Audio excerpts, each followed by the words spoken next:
सूर्यवंशी का वैभव अब पूरी दुनिया सोनी पर देखेगी। देखिए टैलेंट टीवी कप 9 जून से 21 जून तक सिर्फ सोनी स्पोर्ट्स नेटवर्क और सोनी लिव पर। हमारे चैनल को सब्सक्राइब करें और बेल आइकन दबाएं। कमॉन श्रुति, अंदर आओ ना, बाहर क्या बैठी हो? नहीं मधुर, मेरा बिल्कुल मूड नहीं है पूल में आने का। यार ऐसे बोर मत करो तुम। 4-5 महीने में एक बार तो हम साथ में आते हैं, उसमें भी तुम ऐसा कर रही हो। तुम्हें याद है जब मैंने तुम्हें ये डायमंड नेकलेस दिया था, तब तुमने क्या कहा था? तुमने कहा था कि तुम मेरी हर बात मानोगी। देखो यहाँ तक मैं तुम्हें लाया हूँ, अब पूल में तुम्हें आना है। डायमंड नेकलेस की बात करके सरासर ब्लैकमेल कर रहे हो अब तुम मुझे? हाँ, अरे ब्लैकमेल तो ब्लैकमेल ही सही, आओ ना। नहीं मेरे को नहीं करना swim. Come on, you go and swim. No, drink आ गया। Thank you. सर वो इस बार की पगार एडवांस मिल जाएगी क्या सर? गांव थोड़ा पैसा भेजना था। एक ड्रिंक तो ठीक से बना नहीं सकता है तू? हैं? कितनी बार बोला है कि मुझे चिल ड्रिंक चाहिए, समझ में नहीं आता है तुझे? घूर क्या रहा है? हाँ, जा जाके दूसरा ड्रिंक बना के लेके आ, जा। कदा कहीं का।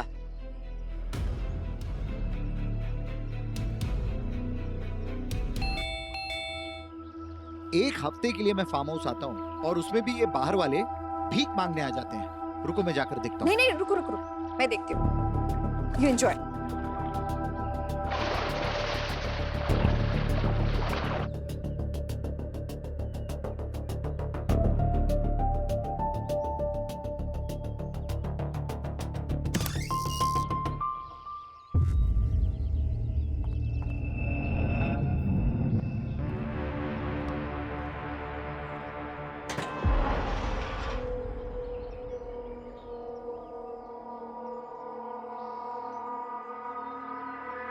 टीटू काका, टीटू काका, आपने किसी को देखा क्या यहाँ? पुष्पक विमान, रावण वाला।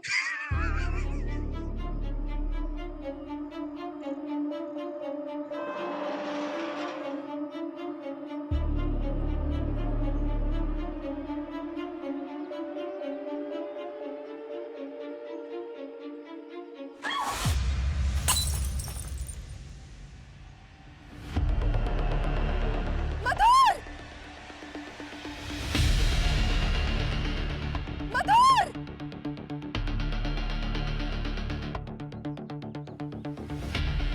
मधुर! मधुर देखना, पता नहीं क्या हो गया ये। मधुर! मधुर!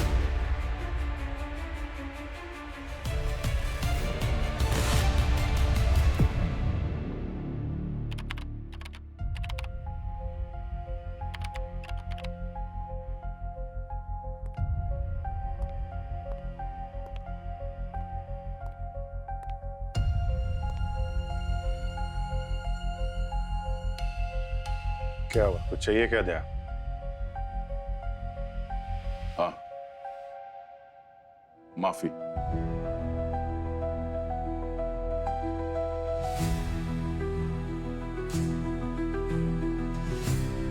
मैं जानता हूं अभिजीत, तुम मुझसे नाराज हो और नाराज होना भी चाहिए। मैंने बहुत कुछ गलत कहा तुम्हें, गलत समझा। मैं भूल गया कि तुम सिर्फ एक कलीग नहीं हो, मेरे दोस्त हो, मेरे भाई हो अभिजीत। एक ऐसा भाई जिसने हर मुसीबत में मेरा साथ दिया। कंधे से कंधा मिलाकर चले तुम मेरे साथ। और जब तुम्हें मेरी सबसे ज्यादा जरूरत थी, मैंने अपना रास्ता बदल लिया, शक किया तुम पे, अकेला छोड़ दिया। मुझसे गलती हो गई। मैं ये नहीं कह रहा कि तुम ये सब भूल जाओ, मगर प्लीज कभी नफरत मत करना मेरे से, और हो सके तो माफ कर देना। माफ कर दूं? तुमको माफ कर दूं? हाँ?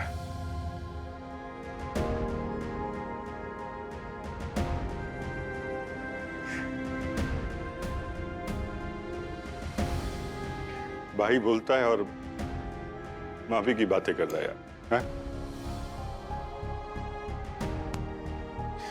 ऐसा मत बोल यार। हाँ, मैं गुस्सा हो सकता हूँ भाई से, लेकिन नफरत, हमारे बीच में नफरत की कोई जगह नहीं है दया। क्या बात कर रहा है यार? प्रद्युमन सर के जाने के बाद पता नहीं क्या हो गया बीरो का, जैसे ग्रहण लग गया है। हर आदमी एक दूसरे पे शक कर रहा है। तुम्हारी कोई गलती नहीं है यार। Thank you Abhijit. पता नहीं आज हमारे पुराने दिन याद आ गए। हमारे बीच वो भरोसा, वो दोस्ती, बस वही वापस चाहिए था मुझे, और कुछ नहीं। वो कहाँ गया यार? वो तो हमेशा था। हालात कैसे भी हों दया, हम एक हैं, एक रहेंगे। हमारे बीच में न कोई दीवार है, न कोई राज।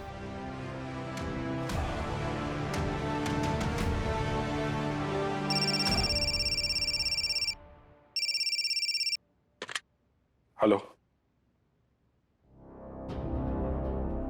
कहाँ पे? ठीक है, हम लोग आ रहे हैं। दया, चलना पड़ेगा। तुम चलो, मैं आता हूं। ठीक है।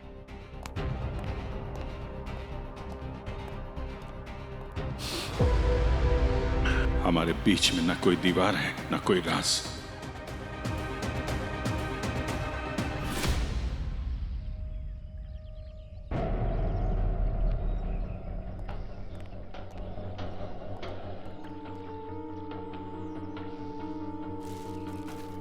तुमने यहाँ पे कुछ नहीं देखा? नहीं सर, मैं तो किचन में था सर, और वो फार्म हाउस के दूसरे कोने पे थे सर। वो तो मैंने मैडम की चीख सुनी तो सर मैं दौड़ के आ गया। बाकी हमें सर कुछ नहीं पता। झूठ बोल रहा है ये। सीधे मारा है मेरे हस्बैंड को। इसके पास रीजन भी था। सुबह ही मधुर ने इसे डांटा था और इसने ही उनका खून कर दिया। इसे बेचारा समझ के ना आप इस पे भरोसा मत कीजिए प्लीज। भरोसा किस पे करना है किस पे नहीं है आप हम पे छोड़ दीजिए। आपका कहना है कि आपके हाथ में कुछ इतनी तेज दर्द हुआ जैसे किसी ने गोली मार दी हो। हाँ, मैं सच कह रही हूँ। आपको कभी बंदूक की गोली लगी है क्या? नहीं। तो फिर आपको कैसे पता कि गोली लगती है तो कैसा दर्द होता है? नहीं,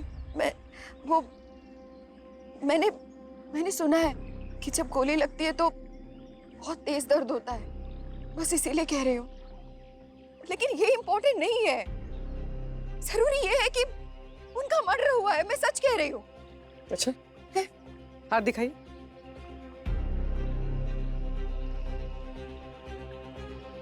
आप मेरी बात का यकीन कीजिए। जैसी डोरबेल बजी मैं गई, मैंने दरवाजा खोला और मैं मेन गेट से दरवाजे तक वापस आई। मेरे हाथ में इतनी जोर से दर्द हुआ मैं आप लोगों को बता भी नहीं सकती। सर, हाथ पे कोई घाव का निशान नहीं है।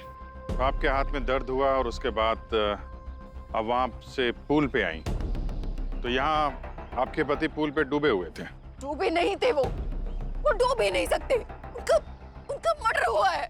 ये बात आप इतने यकीन के साथ कैसे कह सकती हैं? क्योंकि मधुर अपने कॉलेज से स्टेट लेवल स्विमर थे। जो इंसान इंग्लिश चैनल तैर कर पार कर सकता है वो कैसे डूब सकता है भला इस छोटे से स्विमिंग पूल में? भरोसा कीजिए मेरी बात का। इस सुखी को जेल में डालिए, 4 डंडे लगाइए, सब कुछ उगल दिखाइए। सस्पेक्ट आप दोनों हैं श्रुति जी। सवाल जवाब दोनों से होंगे और जेल की खातिरदारी भी मिलेगी।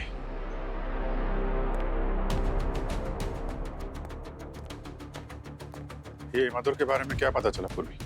सर, उसी का बैकग्राउंड चेक करी थी। रिच और कामयाब बिजनेसमैन था। Import export, construction, farm house, काफी फैला हुआ कारोबार था उसका। और सक्सेसफुल बिजनेसमैन के दुश्मन भी बहुत होते हैं, मार्केट में भी और घर में भी। करेक्ट। पंकज, जरा पता करो कि मार्केट में उसके कितने कॉम्पिटिटर, बायर्स और पार्टनर्स थे, और रिलेटिव के बारे में भी। मधुर से जुड़े एक एक आदमी की डिटेल चाहिए मुझे। फार्म हाउस की फुटेज चेक हुई? सर, वही देखने वाली थी। चलो देखते हैं।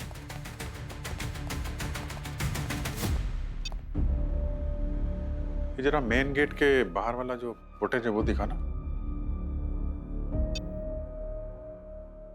डोरबेल बजाने वाला बाहर तो कोई दिख नहीं रहा। रोड के उस तरफ कोई बैठा हुआ है ना, शायद वो कुछ बता सके। ये मधुर क्या कर रहा है इस वक्त, जरा देखना। सर, अब तक तो ये नॉर्मल लग रहा है। केयर टेकर सुखी, वो कहाँ है? जरा चेक करो। सुखी ने जैसे कहा था वो किचन में ही है। अरे ये श्रुति, उसको फॉलो करो, कहाँ कहाँ पे है।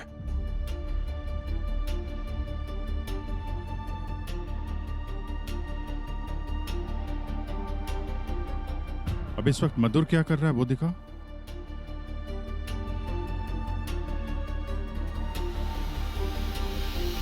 अरे ये क्या चक्कर है? ऐसे कैसे मर गया? तैरते तैरते डूब गया। कहीं हार्ट फेल तो नहीं हुआ? यार अगर ऐसा होता तो दर्द के मारे थोड़ा बहुत तो छटपटाता ना। या तो ऐसा लग रहा है जैसे एक ही सेकंड में उसकी सांसें निकल गई। वो स्विमिंग पूल के बगल में वो ग्लास रखा हुआ था, हो सकता है ज्यादा पी लियो। सर हो सकता है ड्रग ओवरडोज हुआ हो, बेहोश हो गया और पानी में डूब के मर गया। थ्योरी तो सारी सही है, लेकिन मधुर की मौत की असली वजह तो अब साड़ों के साहब ही बता सकते हैं।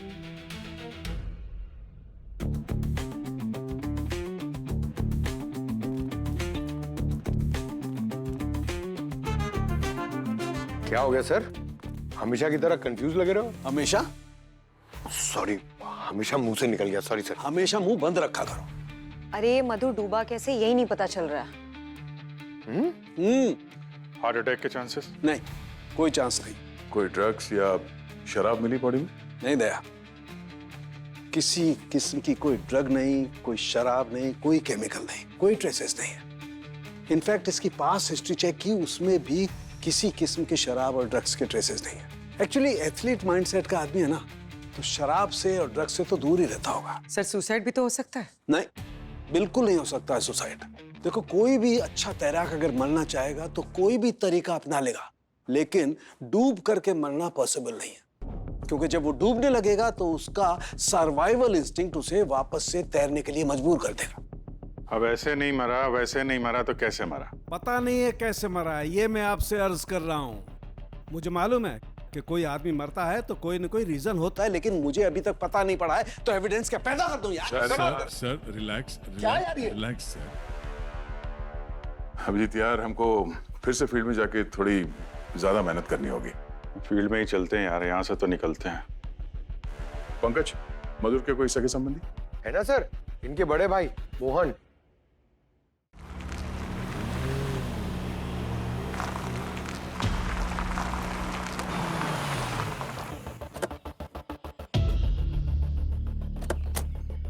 सर ये मोहन की नर्सरी है।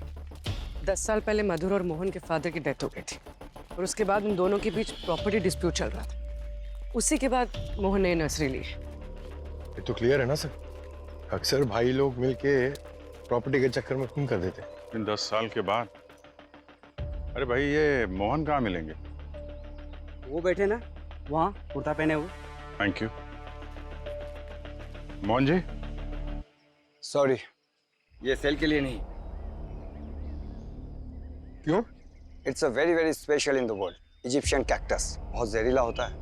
इसका एक कांटा भी ऊँट को लग जाए तो उसको भी सेकंडों में मार गिराएगी। अगर ये इतना जहरीला है तो फिर इतनी देखभाल क्यों? यही तो कुदरत का कमाल है।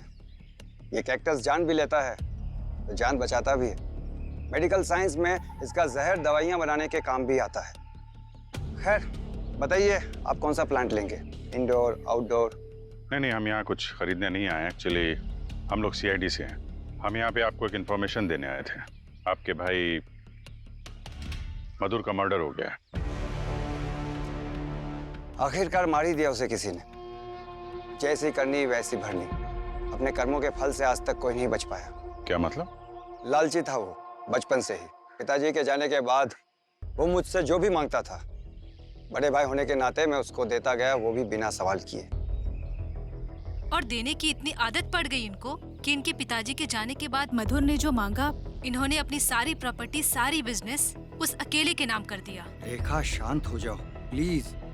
सर, उसके बाद हम दोनों भाइयों के रास्ते हमेशा के लिए अलग हो गए। लेकिन अब तो वो चला गया ना नरक में।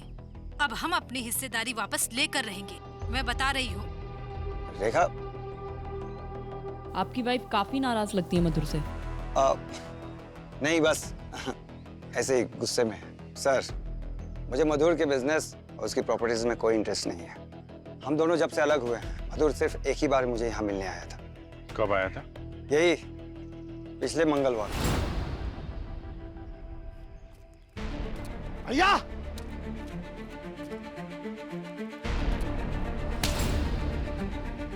ये क्या बदतमीजी है? क्यों आए हो यहाँ पर? अब तुम्हें देने के लिए मेरे पास कुछ भी नहीं। आप दे ही क्या सकते हो?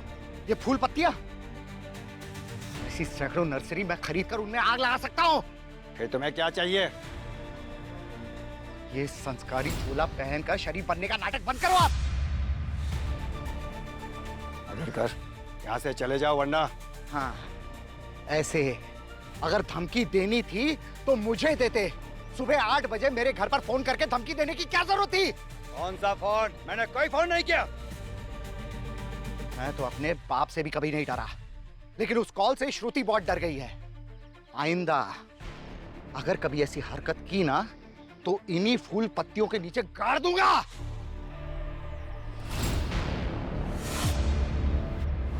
ठीक है मोहन जी, अभी हम जा रहे हैं। जरूरत पड़ेगी तो आपसे दोबारा मिलेंगे। Thank you. अगर इसने मधुर को धमकी नहीं दी तो फिर किसने दी? और ये धमकी वाली बात मधुर की पत्नी श्रुति ने हमसे छुपाई क्यों? मधुर इतने बड़े बिजनेसमैन थे तो उनको धमकी भरे कॉल्स आना एकदम नॉर्मल था। वो कभी इसके लिए टेंशन नहीं लेते थे और हमेशा मुझे भी समझाते रहते थे कि मैं इन सब कॉल्स को इतना सीरियसली ना लूं और टेंशन ना लूं। लेकिन ये जो लास्ट कॉल आया था ना, ये पहले कॉल से कुछ अलग था। वो नॉर्मल धमकी वाला कॉल नहीं था। ऐसा क्यों लगा आपको? क्योंकि यूजुअली उनको ऐसे कॉल्स आते रहते थे उनके कॉम्पिटिटर्स से। कभी उनको कोई डील कैंसिल करने के लिए, कभी कोई कॉन्ट्रैक्ट तोड़ने के लिए। लेकिन अब की बार जो कॉल आया था ना, वो कोई कर्म धर्म की बात कर रहा था। कुछ ऐसा बोल रहा था कि अगर तुमने ऐसा नहीं किया और ये सब कुछ पुलिस को नहीं बताया सच सच, तो तुम्हें अपने कर्मों की सजा भुगतनी पड़ेगी। शायद वही हुआ, मधुर को अपने कर्मों की सजा मिल गई। सर, ये मोहन भी तो धर्म कर्म की बातें कर रहा था। आप मधुर के किस कर्मों की बात कर रही हैं? मधुर को पैसे कमाने का बहुत शौक था। उनको सिर्फ एक ही चीज दिखाई देती थी कि उनको किसी तरह से बस पैसों में प्रॉफिट हो जाए। इसीलिए उन्होंने अपने इंपोर्ट एक्सपोर्ट के बिजनेस में डायमंड्स और हथियारों की तस्करी भी करनी शुरू कर दी थी। मैंने उन्हें समझाने की बहुत कोशिश की, लेकिन उन्होंने हमेशा यही कहा कि धंधे का एक ही उसूल होता है कि धंधे का कोई उसूल नहीं होता। मैं हमेशा उनको समझाती रही, कभी मेरी बात नहीं सुनी।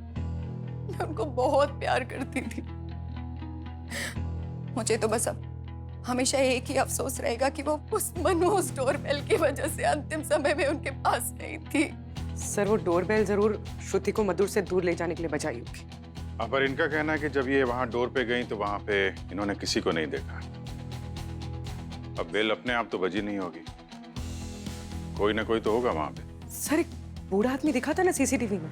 कौन? वो टीटू काका? नहीं, वो एक नंबर का शराबी है। वो कुछ नहीं कर सकता। कुछ नहीं कर सकते पर देख तो सकते हैं। लालू अंकल, मैं आपके लिए चाय लेकर आई। लो, अब तो सो रहे हो। उठो अंकल, देखो मैं आपके लिए चाय लाई हूँ। उठो ना अंकल।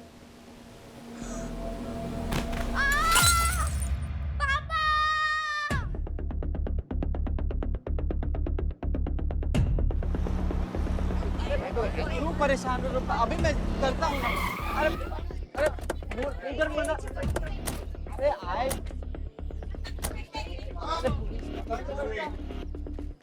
एक मिनट, एक्सक्यूज मी। हटो, पीछे हटो जरा, पीछे हटो। इधर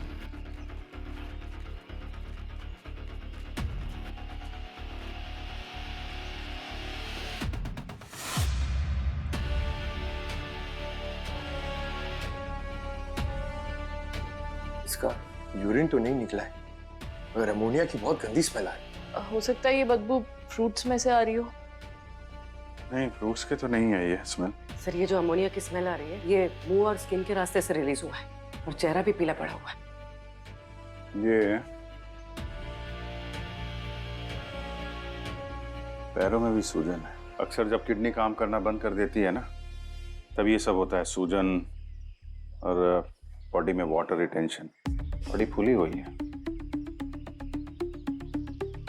चेहरा पीला पड़ा है, शायद खून की कमी होगी। क्या इसके साथ कोई है क्या? जी सर, बाहर खड़े, रघु नाम है उसका। रघु?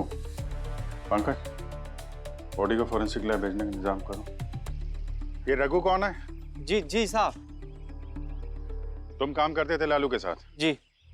ये लालू को कोई किडनी की बीमारी थी क्या? नहीं साहब, मैंने तो आज तक उनके जुकाम की एक छींक तक नहीं सुनी। कल शाम तक वो बिल्कुल फिट थे। कल शाम तक? जी। बॉडी तुमने देखी थी पहले? नहीं साहब, वो प्रकाश जी की बेटी गुड़िया आज सुबह में चाय बिस्किट देने आई थी, उसी बेचारी ने देखा। और आपको कॉल भी प्रकाश जी ने ही किया था। कहाँ है दोनों? सर वो इसी दुकान के ऊपर रहते हैं और ये दुकान भी उन्हीं की है। अच्छा। प्रकाश जी की।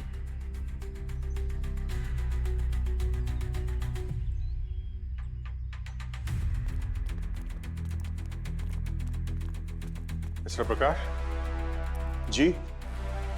हम लोग सीआईडी से हैं। जी सर, वो मैंने ही आपको कॉल किया था।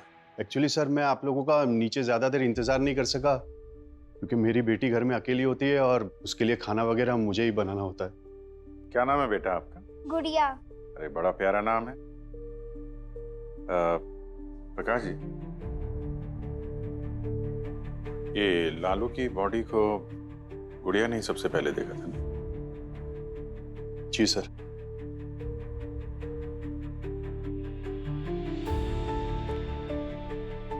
बेटा, मैं आपसे कुछ पूछूं? लालू अंकल के बारे में पूछने आए हो ना आप?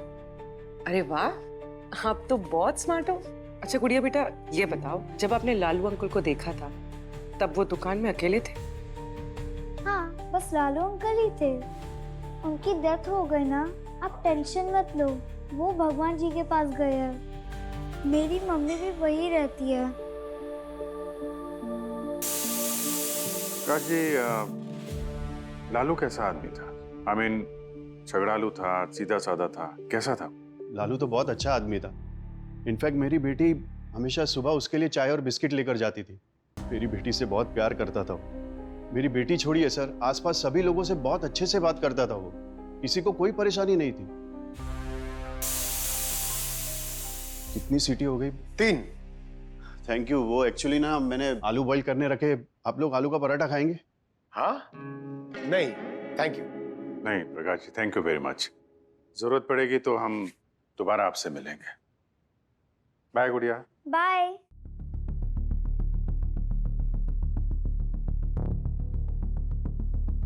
जी सालुंके साहब, लालू की बॉडी से क्या पता चला? अरे यार, इसकी किडनी सडनली फेल हो गई। बड़ा तड़प तड़प कर मरा होगा बेचारा। जिसने भी इसके साथ ऐसा किया है ना, सख्त नफरत करता होगा इससे। सर किडनी है, बिजली थोड़ी कि अचानक खड़क गई। इसके साथ ऐसा ही हुआ है, अचानक ही गई।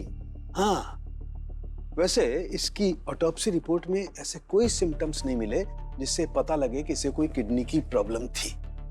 लेकिन कुछ जहर, कुछ केमिकल्स, कुछ ड्रग्स ऐसे होते हैं जिससे सिचुएशन पैदा हो सकती है। तो इसकी मौत की वजह क्या है? अब इस लालू की मौत की वजह मुझे भी नहीं मालूम है। अब पहली बार में सोल्यूशन नहीं देंगे ना? क्यों?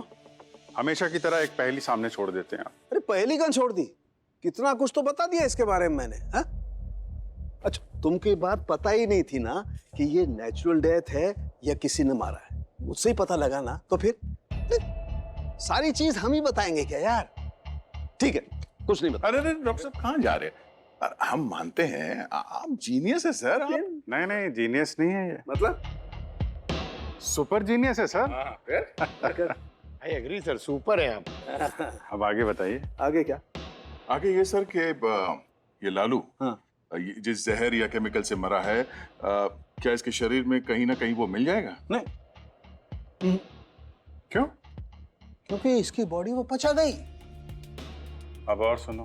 हाँ, लेकिन फिर भी गार्गी और मैं अभी लगे हुए हैं, कुछ ना कुछ खोज के लाएंगे। लेकिन तुम एक काम करो ना भाई, तब तक ये पता तो लगाओ कि इस लालू को मारा किसने, कौन है इसका दुश्मन। सब कुछ फॉरेंसिक पर ही डिपेंड करते हो क्या यार, है?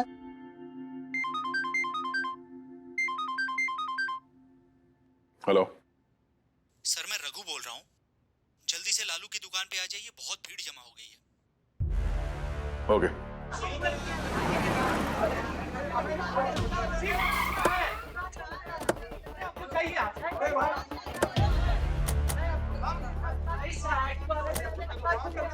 एक मिनट क्या हो रहा है यहाँ पे? क्या हंगामा मचा रखा है आप लोगों ने?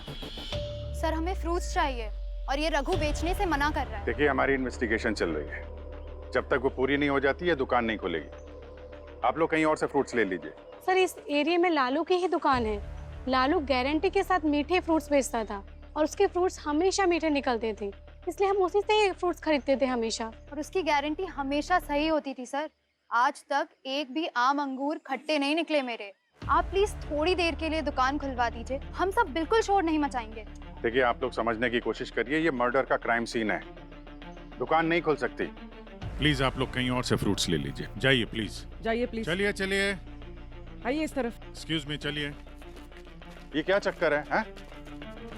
ये लालू गारंटी के साथ मीठे फ्रूट्स कैसे बेच सकता था? पता नहीं सर, मैं तो लालू भाई का हेल्पर था। बाकी लालू भाई माल कहाँ से लेके आते थे मुझे कोई आइडिया नहीं है। जब तक हम परमिशन नहीं देंगे दुकान नहीं खुलेगी, समझे? सर एक एरिया में तो काफी सारे फ्रूट्स की दुकान होती है, लालू की तो कमाल की मुनाफली थी। ये लालू जरूर कुछ गड़बड़ करता था। इस एरिया में जो पुराने वेंडर्स थे ना फ्रूट्स बेचने वाले, उनको ढूंढते हैं, वही बताएंगे इस लालू की असली कहानी। श्रुति ने कहा था कि वो धमकी वाला कॉल सुबह 8 बजे के आसपास आया था। हाँ सर, उस टाइम पे 4 कॉल्स आए थे। Aqua wash mineral water, special care hospital, Amok storage house और वास्तु फर्नीचर्स। सर ये सारे बिजनेस कॉल्स थे। पहले टीकू काका से मिलते हैं। अरे सुनो भाई साहब। जी एक मिनट को, बाद में बात करते हैं। जी साहब। वो टीटू काका मालूम है कहाँ रहते हैं, कहाँ मिलेंगे? नहीं साहब, वो जो फार्म हाउस में कांड हुआ है, हाँ। उसके बाद से वो कहीं नहीं दिखा साहब। अब इसी गांव में रहते हैं? जी हम बगल में रहते हैं साहब।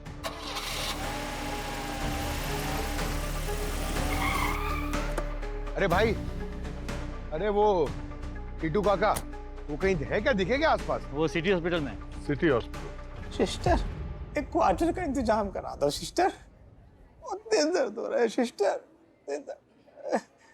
दवाई दी है ना आपको, चला जाएगा दर्द। नहीं नहीं सिस्टर, ये वाला दर्द तो मेरी वाली दवाई से जाएगा सिस्टर। कहा ना नहीं। सुनो सिस्टर, तुम्हें मेरी कसम, एक घूट का इंतजाम करा दो सिस्टर। ओ सिस्टर। टीटू काका नमस्कार। अगर आपने हमारे सवालों का जवाब दिया तो आप वाली दवाई हम लेके आए हैं, देंगे? सच्ची? हाँ पंकज।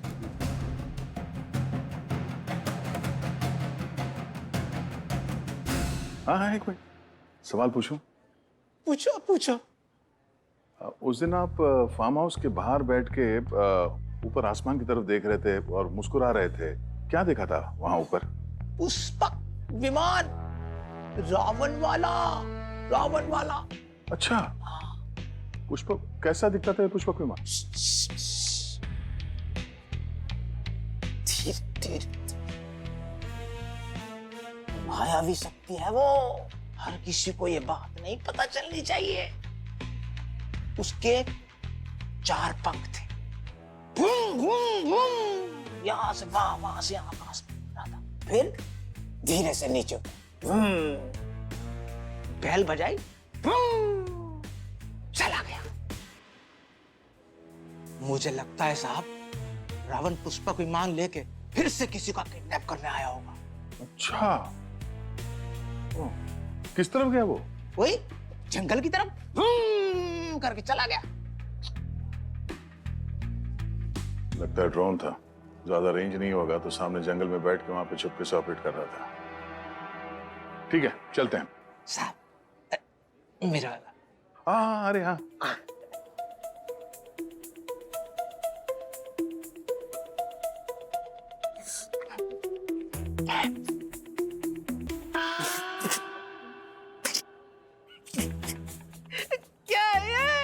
ORS है, गर्मी है ना, ठंडी देगा। चलते हैं हम। अरे क्या है, बोतल में औरत 4 साल पहले तुम्हारी ये दुकान हरिओम नगर में थी ना, तो वहां बंद करके यहाँ खोली आपने, क्या चक्कर है? सर वहाँ दुकान बंद नहीं करता तो क्या करता? सारा माल गोदाम में पड़े पड़े सड़ने लगा था। और मेरा ही क्या, वो राजू भाई जो उस लालू को इस धंधे में लेके आया था, उनको भी घाटे की वजह से एरिया छोड़ना पड़ा। अच्छा हुआ मर गया वो। 40 साल से फल फ्रूट बेच रहा हूँ मैं। उस लालू को भी मैं ही लाया था इस धंधे में, सब कुछ सिखाया, लेकिन जहर बेचना नहीं सिखाया था आज तक मैंने उसको। जहर? पर कस्टमर तो कह रहे हैं कि हमेशा मीठे फ्रूट बेचता था वो। 100% केमिकल मिला था वो फ्रूट में। केमिकल?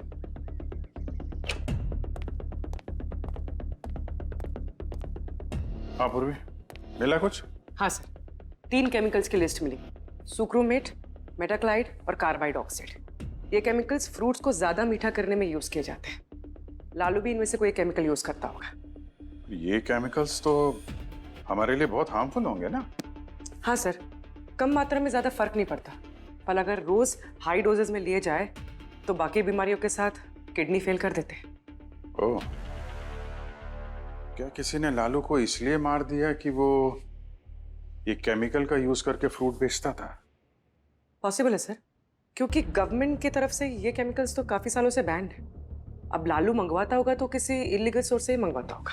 करेक्ट। हमने जरा लालू का फोन लेकर आओ, उसमें चेक करो, वो किसी केमिकल सप्लायर का नंबर जरूर होगा। सर मधुरा एंटरप्राइजेस। ये तो मधुर की कंपनी है।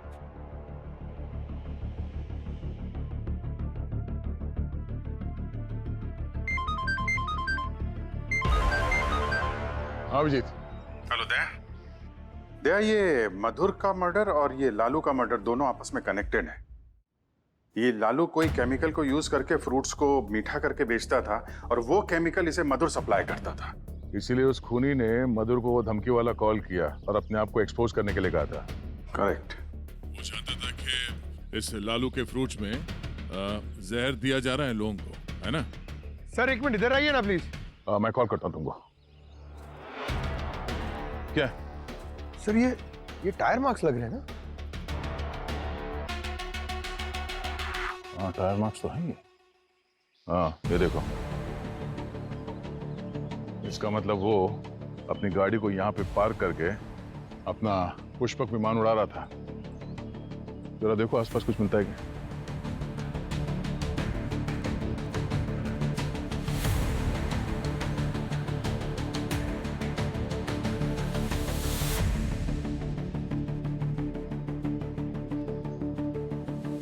सर। हाँ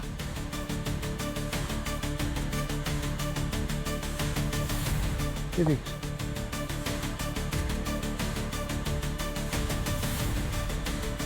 इसमें तो चींटियां हैं मरी हुई। ये ग्लव्स देखिए, ये तो वो मोहन यूज करता था ना ऐसे ग्लव्स। पंकज, ऐसे ग्लव्स तो कोई भी खरीद सकता है। ये RKX मेडिक्स, इस पे सीरियल नंबर भी लिखा हुआ है। कोई जंगल के बीचों बीच ये मेडिकल ग्रेड कंटेनर और ये ग्लव्स, ये सब लेके क्या कर रहा होगा? एक काम करो, इस RKX मेडिक्स के मालिक को ब्यूरो बुलाओ। सर, ये RKX मेडिकल इक्विपमेंट के ओनर घनश्याम जी। आइए बैठिए। तो ध्यान से देखिए, ये आप ही की कंपनी बेचती है ना? यस सर, यहाँ के लगभग सभी हॉस्पिटल्स में हमारी कंपनी ये सप्लाई करती है। इसका सीरियल नंबर देख के बता सकते हैं कि ये वाली डिबिया आपने कहाँ सप्लाई की थी? ये yes sir, sure, just give me a second.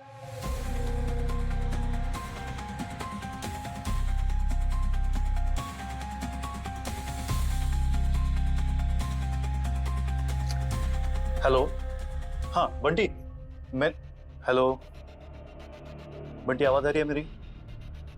Bunty तो फिर बाहर जाओ ना। बंटी बाहर जाओ ना वहां से।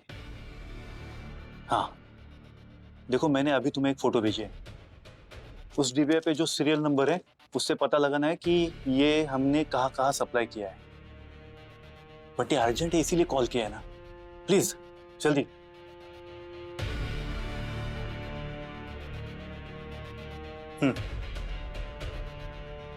Okay, thank you. जी सर, ये 3 महीने पहले हमारी कंपनी से ही सप्लाई हुआ था कुछ स्पेशल केयर हॉस्पिटल में। Special care hospital? Yes sir. ये नाम तो कहीं सुना हुआ है।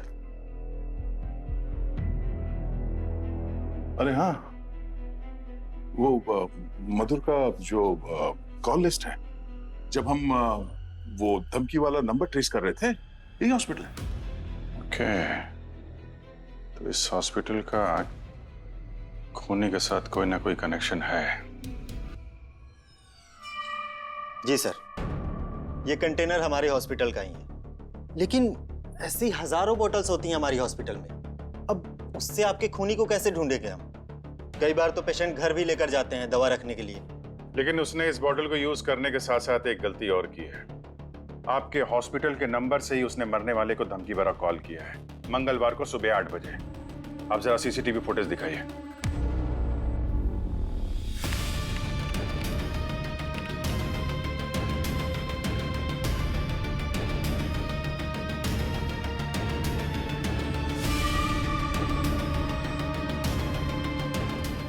अरे ये सर, मगर इसने ये खून किया कैसे? अब इसकी कहानी तो ये खुद ही बताएगा।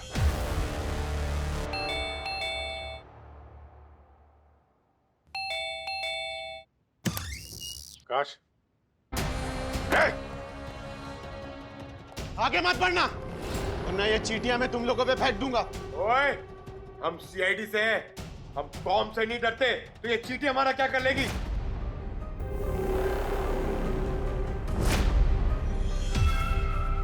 पंकज, ये कोई आम चींटियां नहीं है, ये बुलेट हैंड्स हैं। किसी इंसान को काटे तो गोली की तरह चुभती हैं और इंसान पैरालाइज हो जाता है। इसने मधुर को ऐसे ही मारा था। देखो, तुम्हारे जाने का कोई रास्ता है नहीं, अपने आप को हमारे हवाले कर दो। मैं कहता हूं मेरे रास्ते से हट जाओ वरना।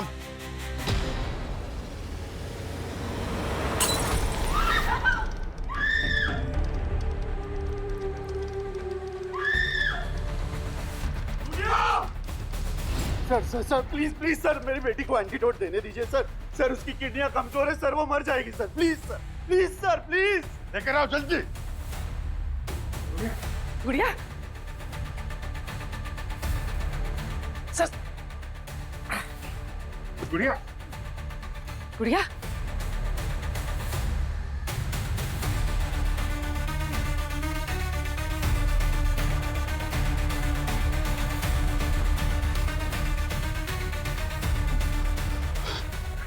बच्चे, तुझे कुछ नहीं हो, कुछ नहीं होगा तुम्हें, कुछ नहीं होगा। इसको हॉस्पिटल ले जाना पड़ेगा। एम्बुलेंस को फोन करो जल्दी। और मिस्टर प्रकाश, आपको हमारे साथ ब्यूरो चलना पड़ेगा। सर, मैं तो अपनी फैमिली के साथ एक खुशहाल जिंदगी जी रहा था। करीब 4 साल पहले उस लालू को मैंने अपने घर के नीचे की दुकान किराए पे दी। दिखने में तो वो बहुत ही सीधा साधा और अच्छा इंसान लगा, बात करने में भी। लेकिन उसकी उस अच्छाई के पीछे शैतान छुपा है, ये हमें पता नहीं चला सर। उसने वहां पे फ्रूट्स की दुकान खोली थी और ठीक उसके 1 साल बाद मेरी वाइफ को कैंसर डिटेक्ट हुआ। सर, बहुत कोशिश की उसे बचाने की, बहुत ट्राई की। 1 साल के अंदर उसकी डेथ हो गई। मैंने और मेरी बेटी ने सोचा कि ये हमारी बुरी किस्मत है। वो सोच के हमने बुलाने की काफी कोशिश की, लेकिन अभी करीब 2 महीने पहले मेरी बेटी की तबीयत खराब हुई और रिपोर्ट्स में आया कि उसकी किडनी खराब हो रही है।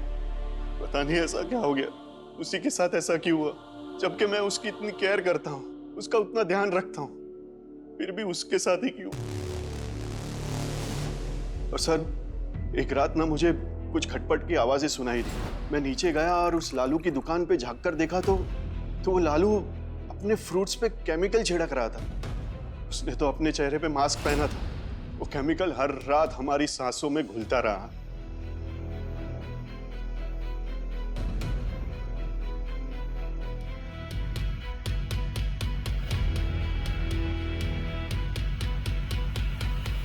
उस दिन मैंने ठान ली कि मैं उस लालू को और उस लालू को केमिकल बेचने वाले मधुर को सजा दिलवा के ही रहूंगा।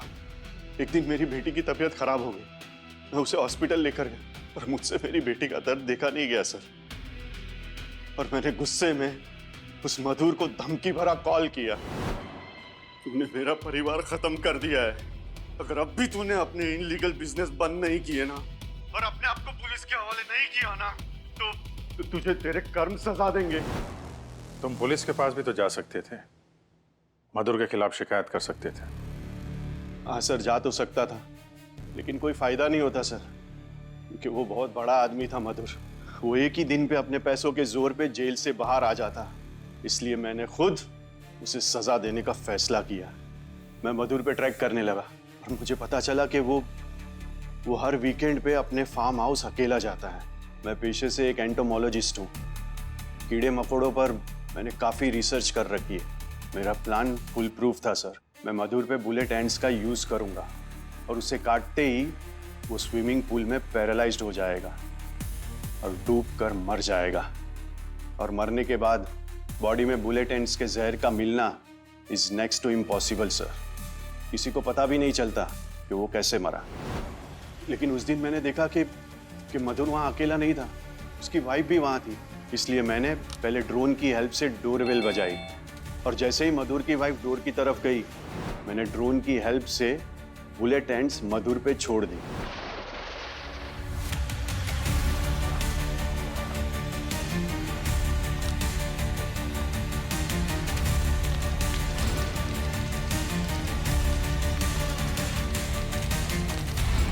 और सर, मैं मधुर की वाइफ को कुछ नहीं करना चाहता था।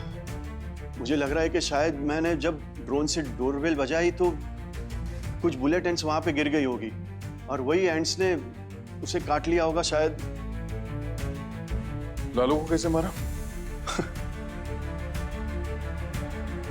लालू, वो शैतान,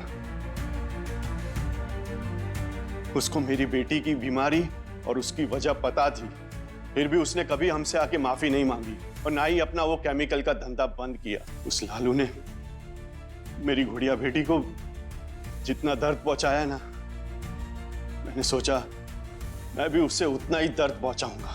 इसीलिए मैंने उसके खिलाफ सी स्नेल के जहर का इस्तेमाल किया, जिससे इंसान की किडनियां फेल हो जाती है और वो इंसान तड़प तड़प के मर जाता है। लालू भाई, ये लो, मुंह मीठा करो।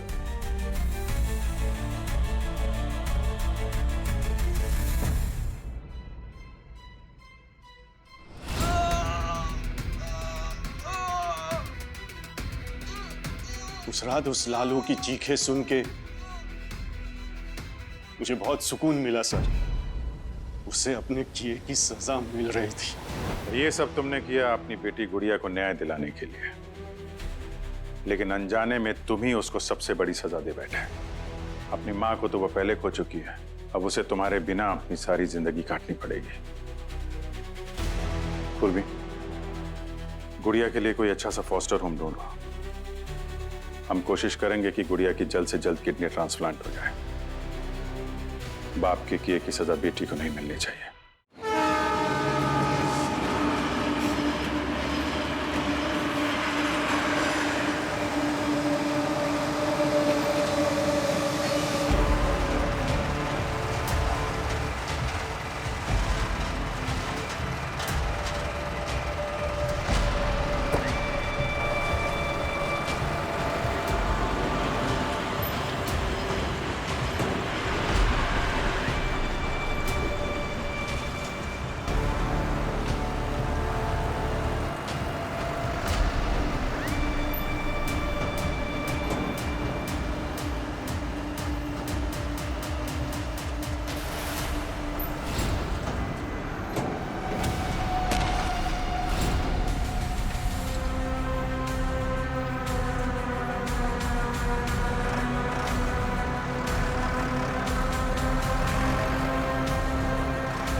ठीक, आ देखता हूँ। ओके।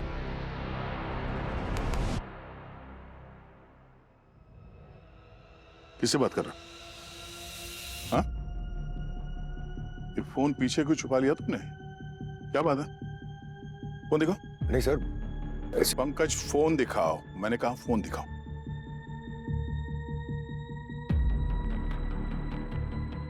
नंबर डिलीट कर दिया? हाँ? क्या चल क्या रहा है? आजकल तुम्हें इंटरनेशनल कॉल्स बहुत आ रहे हैं? हाँ? इंटरनेशनल कॉल्स बहुत अटेंड कर रहे हो? क्या चक्कर है? मजाक कर रहे हैं सर। मेरा चेहरा देख के लगता है कि मैं मजाक कर रहा हूं? हाँ? नहीं सर, वो स्कैम कॉल था सर। सबको आते हैं ना स्कैम कॉल्स, वो था। स्कैम कॉल्स हम सबको आते हैं, मगर कोई भी स्कैम कॉल पे 5-5 मिनट तक बात नहीं करता, उसे ब्लॉक कर देते हैं। तुम्हारी तरह नहीं। सर वो बार बार फोन कर रहा था, मैं ऐसे ही उसके साथ टाइम पास कर रहा था, फिरकी ले रहा था सर उसकी। एक सीआईडी ऑफिसर के पास इतना टाइम होता है? हाँ? किसी को बोलोगे तो यकीन नहीं होगा। सर आप मुझ पे शक कर रहे हैं? अरे सर सीआईडी में आजकल चल क्या रहा है? हम लोग एक दूसरे पे क्यों शक कर रहे हैं सर? सीआईडी ऑफिसर के लिए शक ही शुरुआत है सच तक पहुंचने के लिए। एक काम करो, तुम बताओ कि सच क्या? हाँ? हम तो ढूंढ ही लेंगे, समझे? क्या कर रहे हैं सर आप ये? जब तक एसीपी सर का ये केस सॉल्व नहीं हो जाता, यहाँ पे जितने भी हैं सब के सब शक के घेरे में हैं। कोई तो है हम में जो गद्दार है।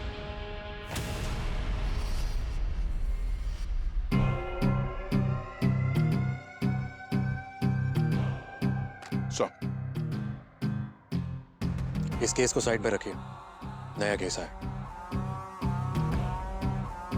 Yes sir.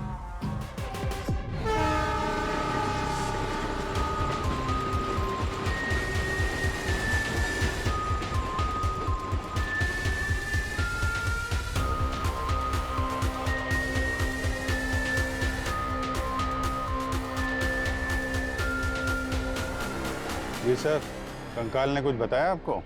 अभिजीत, इसकी पसलियां और इसका पेल्विक गर्डल, इन दोनों को देख करके पता लगता है कि ये कोई फीमेल है, क्योंकि पेल्विक गर्डल और पसलियां मेल और फीमेल में अलग अलग होती हैं। और हाँ, इसके सर पर एक चोट का निशान है, गहरी चोट का निशान। कहीं ये चोट ही इसकी मौत की वजह तो नहीं सर? नहीं, ये अभी नहीं कह सकते कि ये चोट की वजह से ही ये मरा है, क्योंकि हो सकता है इसे मारने के बाद जब इसे अंदर डाला होगा तब कोई पत्थर इसके सर पे लग गया होगा और उससे चोट लग गई होगी। तो ये नहीं बता सकते कि ये चोट की निशानी जो है वो इसकी मौत की वजह हो सकती है। ये तो लैब में ही पता लगेगा।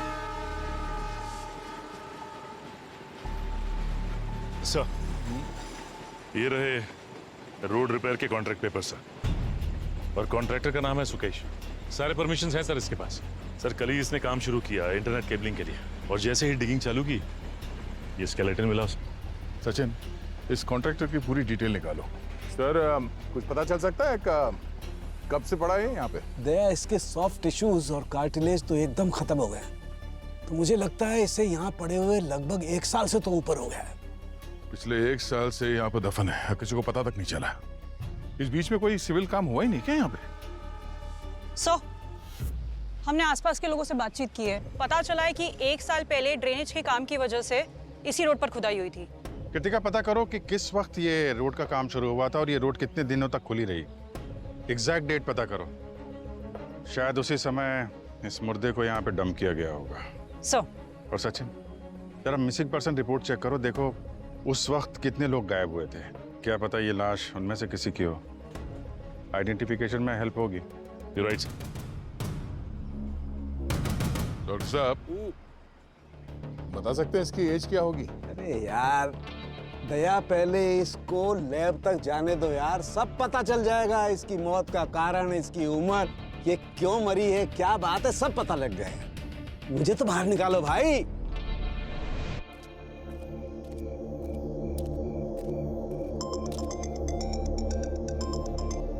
हाँ दया यार, वो पूर्वी के बारे में बताना था।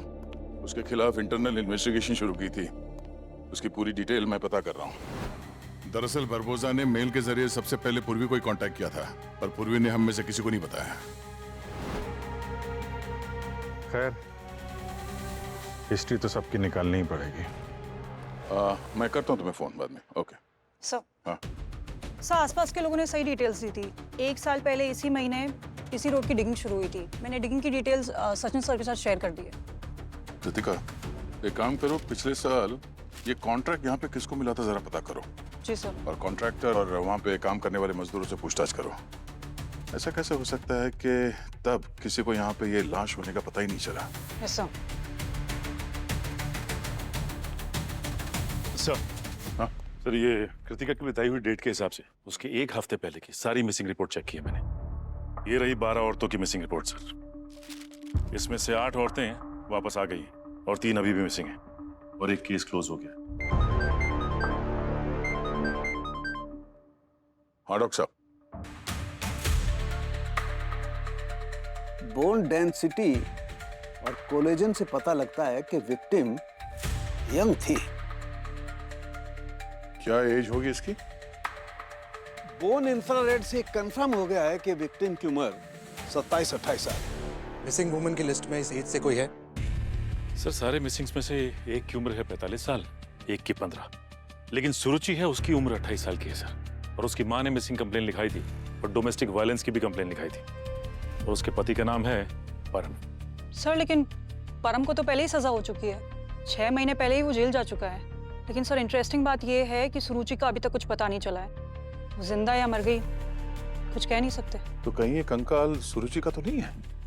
हो सकता है परम ने ही अपनी बीवी सुरुचि को मारकर बॉडी डंप की हो और फिर पुलिस को कभी डिस्क्लोज ही नहीं किया कि बॉडी कहाँ है। परम, मिलना पड़ेगा इस परम से। लाशें बोलती है परम, पर तुम्हारी बीवी की बॉडी तो कभी मिली ही नहीं, तो बोलती कैसे? केस रिपोर्ट्स और एफआईआर देखी हमने। अपनी बीवी को बहुत मारा। हाँ सर, मैं ही वो पापी। और टॉर्चर किया है सर मैंने शुरू को। शराब के नशे में खूब मारता पीटता था मैं उसे। 2-3 बार तो मरते मरते बच गई बेचारी। सर, मुझे लगता है मुझ जैसे इंसान के लिए ना ये सजा बहुत कम है। फांसी हो जानी चाहिए मुझे। क्या बात है? हृदय परिवर्तन या फिर ये कोई नया ड्रामा है तेरा? बेरहमी से खून करने के बाद नाटक कर रहा भी? मैंने मारा उसे? सर, आपको कोई गलतफहमी हुई है। मैंने उसे नहीं मारा है सर। मैं मानता हूं कि मैंने कई बार टॉर्चर किया है, कई बार उसके ऊपर हाथ भी उठाया है, जिसकी वजह से वो घर छोड़ के चली गई और उसकी माँ ने मेरे खिलाफ पुलिस स्टेशन में कंप्लेन भी करवाई। अच्छा, रात के अंधेरे में लाश गायब नहीं की तुमने? मैंने उसकी लाश गायब नहीं की है। मैं क्यों गायब करूंगा? वो तो मुझे लगता है हमारे झगड़े की वजह से वो घर छोड़कर भाग गई और इल्जाम मुझ पर डाल दिया। लेकिन मुझे उस चीज का भी कोई गम नहीं है। मैंने इतना बड़ा पाप किया है, सजा तो भुगतनी पड़ेगी ना। तूने क्या कसम खाई है कि झूठ बोलेगा और झूठ के सिवा कुछ नहीं बोलेगा? सर, मैं झूठ नहीं बोल रहा हूँ, मैं सच कह रहा हूँ। और मैं झूठ क्यों बोलूंगा? आप बताइए। मेरी बीवी पैसे और गहने लेकर भाग गई।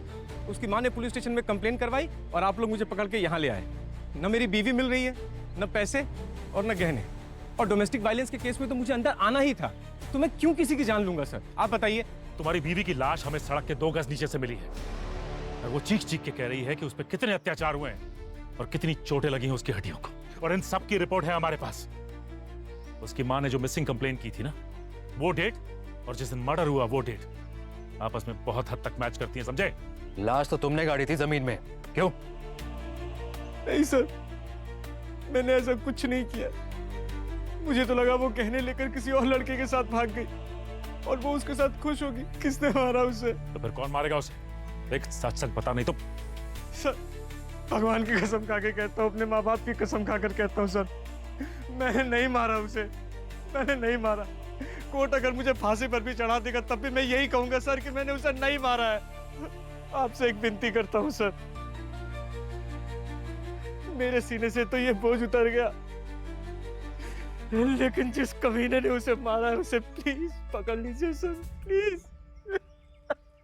देखिए, आप देखिए, रोइए मत। आप Kritika, control yourself, it's okay. आप प्लीज रोइए मत, please. Kritika, it's okay. So uh, जल्दी जल्दी काम दसो। एक लाश नहीं देखा साइड पे कि तुम लोग हाथ खड़ा कर दिया है। पता है कितना टाइम बर्बाद हुआ है? शांति पूजा कराए तब काम जाके शुरू हुआ है। अब जल्दी जल्दी करो, 2 दिन में काम खत्म करना है।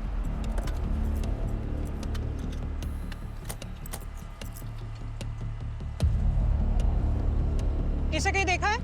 कौन है ये? कोई हीरोइन है कि हम पहचान जाएंगे? फोटो लेकर आ गए पूछताछ करने के लिए। अरे काम करने दो भाई हमको। काम नहीं टाइम पर पूरा होगा तो पेनल्टी देना पड़ेगा। ऐसा पेनल्टी तो तुमको वैसे भी भरनी पड़ेगी अगर सीआईडी से कुछ छुपाया तो, समझे? सीआईडी? अरे सीआईडी हो, ईडी हो, सीबीआई हो, कोई भी हो, हमको उससे क्या लेना देना है? हम गवर्नमेंट का काम करते हैं, कोनो इसमें सब परमिशन है हमारे पास, इसमें डरने का कौन बात है? आ जाते हैं रिश्वत लेने के लिए। लेके चलता हूँ तेरे। सीआईडी रिश्वत नहीं लेती, समझा? चल बताता हूँ तेरे को। ए बुरा, ए बिल्लू, बिट्टू, अरे देखो हमको परेशान कर रहा है। देखो सीआईडी से पंगा लिया ना तो बहुत पछताओगे, समझे? तुम लोग रुके कहाँ हो? अरे पगार हम देते हैं कि ये लोग देता है? पकड़ो इन लोगों को, पकड़ो इसको। सीआईडी को कोई हाथ से लगाया?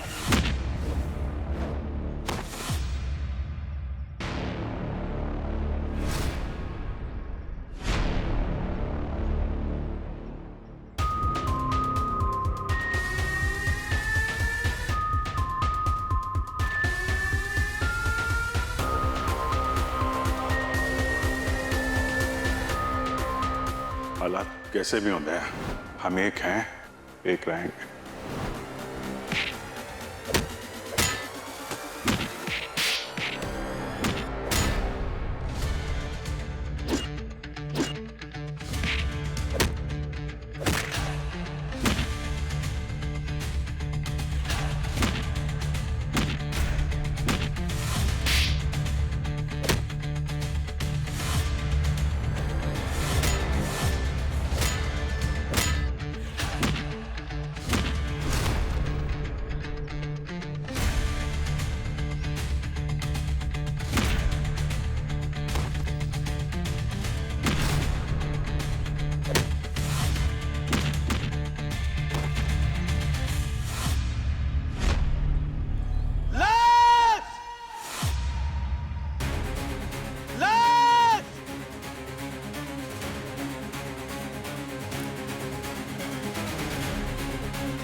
एक साल पहले जिस साइट पर तूने काम किया था वहां से एक कंकाल मिला है और आज एक और कंकाल मिला है। ये भी तेरी साइट है। साहब मुझे कुछ भी नहीं पता। शुरुआत में सब यही बोलते हैं, मुझे नहीं पता। शहर में जगह जगह सड़क खुदी है, पर कंकाल सिर्फ तुम्हारे साइड से क्यों निकलती है? साहब शास्त्री नगर वाले सड़क का काम तो 1 साल पहले रुक गया था। पूरे 1 हफ्ते काम बंद था। मेरा तो वर्क ऑर्डर भी रुक गया था। साहब वो 7 दिन ना मैं उस साइट पे कभी गया ना ही मेरे लोग गए। अच्छा, और आज जो कंकाल मिला है उसके बारे में क्या कहना तुम्हारा? साहब आपको जहां आज कंकाल मिला है उस साइट पर हमारे काम का आज पहला दिन था। उस साइट पर आज के पहले कभी नहीं गया मैं। तो फिर उकसाया क्यों अपने लोगों को? मेरी टीम पर हमला क्यों किया? हम ठेकेदारों में काम को लेकर झगड़ा फसाद होते रहते। मुझे लगा कि रतन ठेकेदार ने हमारा काम रुकवाने के लिए अपने लोगों को भेजा है।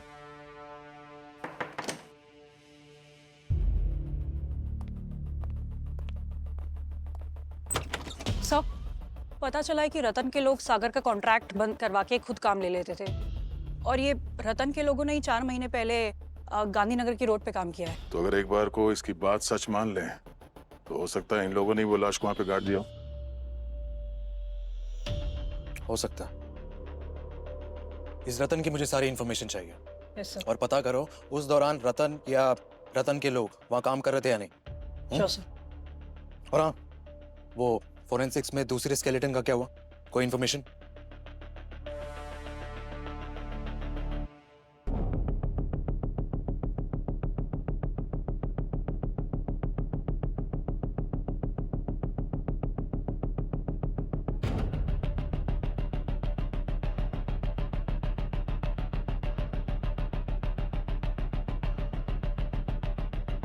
ये बात तो बिल्कुल कंफर्म हो गई है कि ये जो पहले वाला कंकाल है ना, ये सुरुचि नाम की लेडी का ही।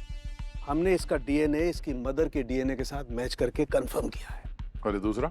हाँ, ये दूसरा कंकाल एक आदमी का है जिसकी उम्र 30-31 साल की है और इसकी मौत को 4 महीने से ज्यादा नहीं हुआ है। मैं बताता हूं क्यों मैं ऐसा कह रहा हूं। ये देखो, ये कुछ टिश्यूज दिखाई दे रहे हैं और ये देखिए ये कुछ कार्टिलेज भी है। ये टिश्यूज और कार्टिलेज की मौजूदगी इस बात को साबित करती है कि इस आदमी की मौत को 4 महीने से ज्यादा नहीं हुए। इन दोनों केसेस में कुछ टाइम के लिए रोड का काम बंद था, तो उसी दौरान किलर ने बॉडीज को डंप किया है। बंद काम होने की वजह से किसी को पता ही नहीं चला कि कोई बॉडीज को डंप करके चला गया। सर, आपके हिसाब से इन दोनों केसेस में क्या सिमिलरिटीज हैं? एक बड़ी कमाल की सिमिलरिटी। क्या? ये देखो, मैं बताता हूं। ये देखो, ये इसकी रिप पर ये कट का निशान देख रहा? हाँ? ठीक ऐसा ही निशान ये देखो यहां पर इसकी रिप पर भी है। ये देखो, डाउट मुझे जब मैंने इस कंकाल को चेक किया था तभी हुआ था, लेकिन जब दूसरा कंकाल में भी यही कट दिखाई दिया तो मुझे कंफर्म हो गया कि ये जो कट का निशान है ये किसी तेज धारदार हथियार की वजह से। कहीं ये सीरियल किलिंग का केस तो नहीं है? दोनों केसेस में सिमिलरिटीज है। दोनों केसेस में मर्डर की वजह और मर्डर दोनों शायद एक ही है। या ये भी हो सकता है कि खून करने वाला इन दोनों को जानता हो सकता है। तो इन दैट केस इस सेकंड बॉडी को भी वैसे आइडेंटिफाई करते जैसे फर्स्ट को किया था। मिसिंग कंप्लेन की लिस्ट। अभिजीत, मैंने अवनी का बैकग्राउंड चेक किया, शी इज क्लीन। अच्छा, बैकग्राउंड क्लीन है तो क्या हुआ दया? अभी का क्या? वक्त के चलते कब कौन बदल जाए कह नहीं सकते। हो सकता है, पर मुझे नहीं लगता कि वो यू नो मैं कॉल करता हूं बाद में। क्या हो रहा है दया? कुछ नहीं सर, वो बस सुनना, 2 केसेस पर काम चल रहा है। लगता तो नहीं है। इतना तो मैं जान गया हूं आपको। सर, सेकंड विक्टिम को आइडेंटिफाई करने के लिए जब मैंने मिसिंग कंप्लेन चेक की तो पता लगा जब उसकी मौत हुई उस दौरान 8 लोगों की मिसिंग कंप्लेन आई थी। उनमें से 5 तो घर लौट आए हैं सर, और 3 अभी भी मिसिंग है और उनकी उम्र 31 से 32 के आसपास है। उन तीनों का डीएनए विक्टिम से मैच कराओ। पता करते ये स्केलेटन है किसका। सर, मैंने एक बात नोट किया है। बोलो। ये देखिए, ये डॉक्टर सालुंके की फॉरेंसिक रिपोर्ट है सर, और ये है उन 3 लोगों की मिसिंग कंप्लेंट। अगर गौर से देखेंगे सर तो ऐसा लगता है कि ये 31 साल का गौतम ही विक्टिम है। क्यों? आइए सर, मैं बताता हूँ आपको।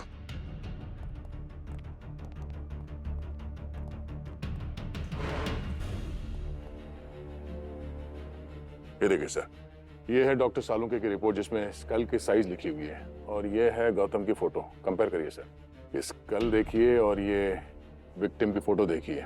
ये 2 आंखों के बीच में जो दूरी है, ये जो टूटा हुआ जबड़ा, एकदम परफेक्ट मैच होता है गौतम की फोटो के साथ। और सर, इस गौतम की शादी तय हुई थी। शादी से पहले ये एटीएम से कैश लेके गायब हो गया और किसी को तब से दिखा नहीं। लेकिन सीसीटीवी फुटेज में साफ दिख रहा था कि ये आखिरी बार वहीं दिखा है, और पुलिस का कहना है कि ये पैसा सिर्फ इसलिए लेके भागा है क्योंकि इसकी शादी इसकी मर्जी से नहीं हो रही थी, और फैमिली वाले कहते हैं कि इसकी मर्जी से ही शादी तय हुई। इन दोनों विक्टिम्स का आपस में कोई कनेक्शन? नहीं सर, ऐसा कोई भी क्लू नहीं मिला जिससे ये लगे कि ये एक दूसरे को जानते थे। तो ये गौतम जिस एटीएम में गया था वहां का ये सीसीटीवी फुटेज देखते हैं।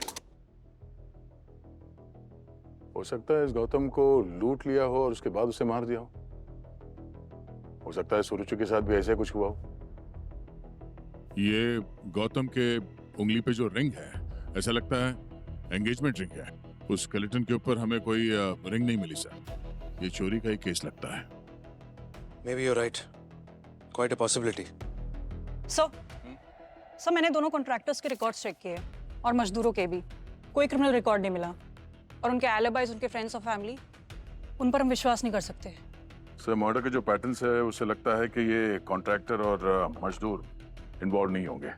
और एक बात और सर, जो 2 स्केलेटन्स मिली है हमें, एक यहाँ शास्त्री नगर में और एक ये गांधीनगर में, तो इन 2 लोकेशंस के आसपास जो सेलफोन टावर्स है वहां से कॉल डिटेल्स चेक करें तो। राइट।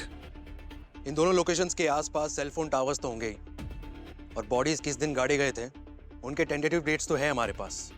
तो उस दौरान किए गए सारे फोन कॉल्स का डेटा कलेक्ट करते हैं, और सारे सस्पेक्ट्स सागर, परम, लेबर्स और विक्टिम्स का भी फोन नंबर है हमारे पास। तो देखते हैं इनमें से किसी का नंबर उस बॉडी के लोकेशन पे मिलता है या नहीं।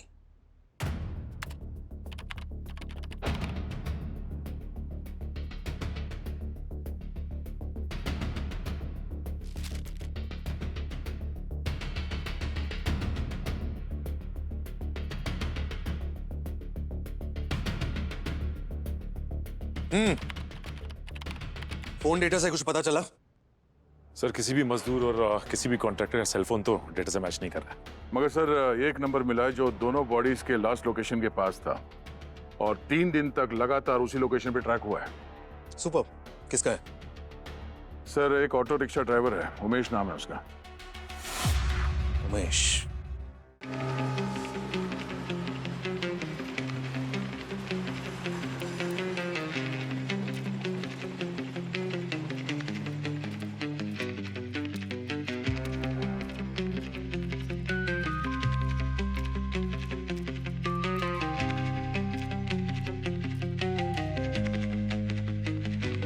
बाहर आइए आप।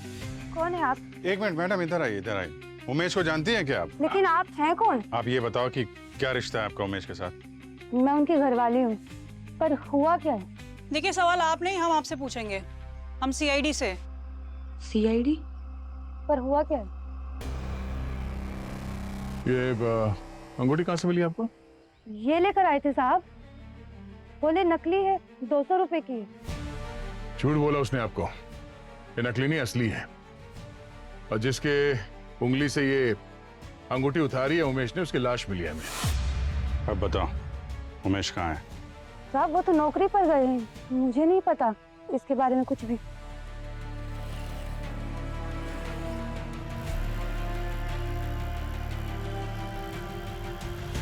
हाँ, पैसों का इंतजाम हो गया है, मेरे पास में ही है बैग में। अरे बिल्कुल चिंता मत करो, 20-25 मिनट में पहुंच जाऊंगा।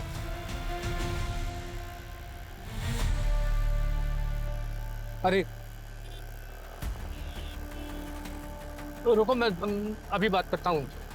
अरे भैया ये तुम किस रास्ते पर ले आए मुझे? मैं फोन पे बात कर रहा था और तुमने रास्ता ही दूसरा ले लिया। अरे टेंशन नहीं लेने का अंकल, मैं आपको जल्दी पहुंचाता है। हाँ ये शॉर्टकट रास्ता है एकदम, करने का नहीं, टेंशन नहीं लेने का अंकल। हाँ अरे बताना था ना साहब। 2 मिनट मैं खाली करके आता हूँ।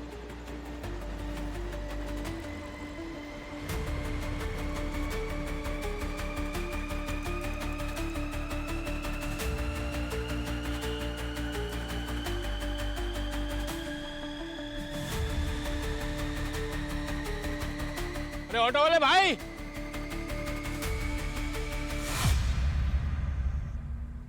माल दे, मैं बोला माल दे। मेरी बेटी की शादी के है माल, मुझे मजा आता है। माल और खून। खून कौन है?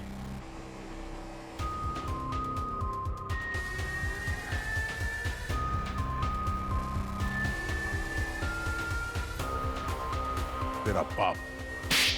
तुम सीआईडी वालों को कितनी लाशें मिली? 2?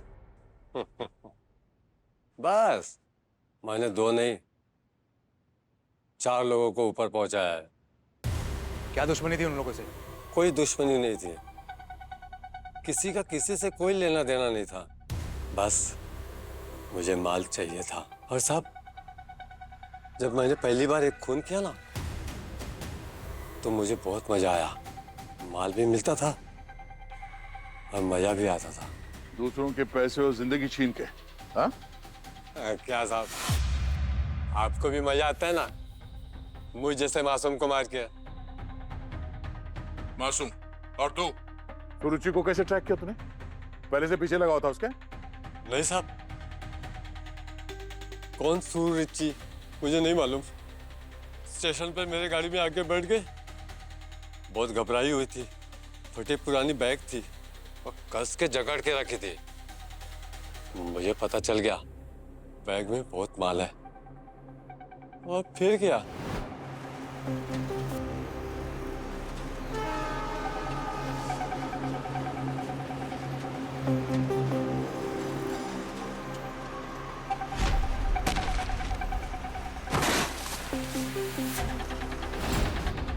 और Gautam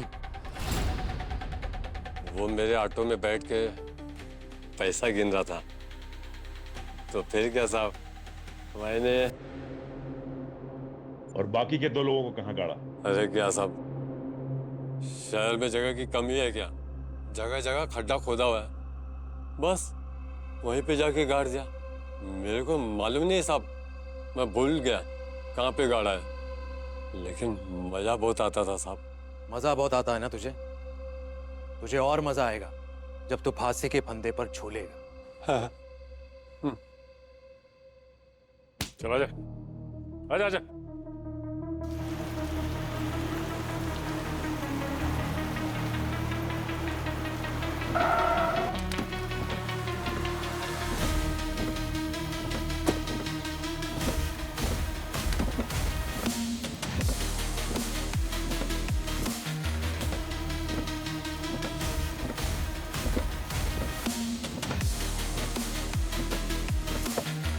This case is solved.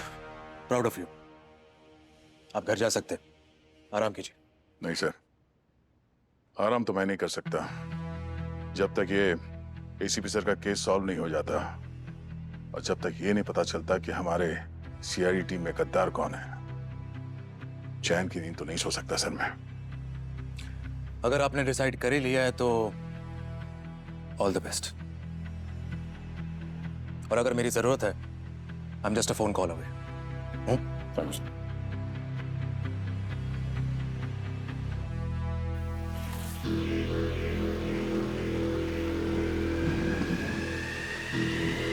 Johnny, Johnny, Johnny काम, जॉनी, जॉनी।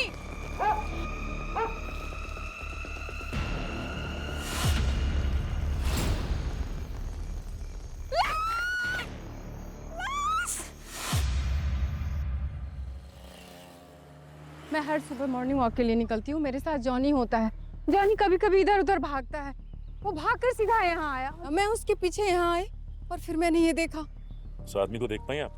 नहीं, अंधेरा था और वो तुरंत भाग गया। ऐसे भी कोई खास वजह नहीं थी कि मैं उसे नोटिस कर पाती। कृतिका मैम का स्टेटमेंट ले लो। सर, आपने कितने बजे देखा था इसे? डॉक्टर सालुंके है, सेम मॉडस ऑपरेंडी लगती है, लेकिन इस बार बॉडी से सार गायब है। नहीं, मॉडस ऑपरेंडी दिखती सेम है लेकिन है नहीं, ये धोखा है। उमेश के पिछले 4 केस में ऐसा नहीं हुआ। यहाँ पर सर धड़ से अलग है। उमेश का मकसद सिर्फ पैसा कमाना था, ये कुछ और चक्कर है। बॉडी का टेम्परेचर और रिगर मोर्टिस बताता है कि इसका खून हुए 5-6 घंटे से ज्यादा नहीं हुए। सो मैंने उस लेडी से पूछताछ की जिसने हमें इन्फॉर्म किया था, और आसपास के लोगों से भी पूछा, किसी को कुछ पता नहीं। और आसपास कहीं कोई सीसीटीवी कैमरा भी नहीं लगा हुआ है। सचिन, ये उमेश तो हमारी कस्टडी में, उसने तो नहीं बताया कि उसके क्राइम में उसका साथ देने वाला कोई है या उसका कोई पार्टनर भी है। अच्छा, लेकिन हो सकता है कि उमेश ने हमसे कोई बात छुपाई हो। और वैसे भी ये केस काफी सुर्खियों में था। हो सकता है उमेश के पैटर्न को खूनी ने कॉपी किया हो। उसने ये सोचा हो कि जमीन में गाड़ दूंगा लाश को और शक तो उमेश पे ही होगा और मैं बच निकलूंगा। हो सकता है सालुंके साहब, कटी गर्दन के साथ विक्टिम को पहचानना थोड़ा मुश्किल होगा नहीं? कोई मुश्किल नहीं होगा सचिन, तुम जानते नहीं मुझे। डेड बॉडीज बात करती है मुझसे। इसकी कॉलर बोन देखो, अभी इसकी कॉलर बोन फ्यूजन सेट नहीं हुआ है। मैं दावे के साथ कह सकता हूँ इस लड़की की उम्र 25 से 30 साल के बीच में है बस। और मैं इसे फॉरेंसिक लैब ले जा रहा हूँ, चेक करूंगा, वहां आकर के मिलना, वहां बताऊंगा। ओके। बस विक्टिम की मौत दम घुटने की वजह से हुई है, एस्फिक्सिएशन से। मुझे लगता है पहले किसी ने इसका गला घोट करके इसकी जान ली और फिर सर धड़ से अलग कर दिया। इस विक्टिम के बारे में कुछ और पता चला जिससे हम इसकी पहचान कर सकें? यस सर, बॉडी स्कैन से पता चला है कि विक्टिम एक कैंसर पेशेंट थी और वो भी बहुत रेयर किस्म का स्पाइन कैंसर। इसकी कीमोथेरेपी भी चल रही थी। ये देखिए सर, इसके चेस्ट एक्सरे से पता चला है कि इसमें पोर्ट लगा हुआ था जिससे कीमो की ड्रग्स दी जाती थी और इसके ब्लड और टिश्यूज में कीमो ड्रग्स के ट्रेसेस भी मिले हैं। पोर्ट लगा है मतलब सर्जरी तो ही होगी और ये रेयर किस्म का कैंसर है। इसका मतलब ऐसे हॉस्पिटल में ट्रीटमेंट की जा रही होगी जहाँ पर सब स्पेशलिस्ट हो, राइट? वहां से हम इसकी आइडेंटिटी कंफर्म कर सकते हैं, पता चल सकता है कि ये कौन है। कृतिका, तुम स्पाइन कैंसर स्पेशलिस्ट से कांटेक्ट करो। Sure sir. एक और बात, गार्गी,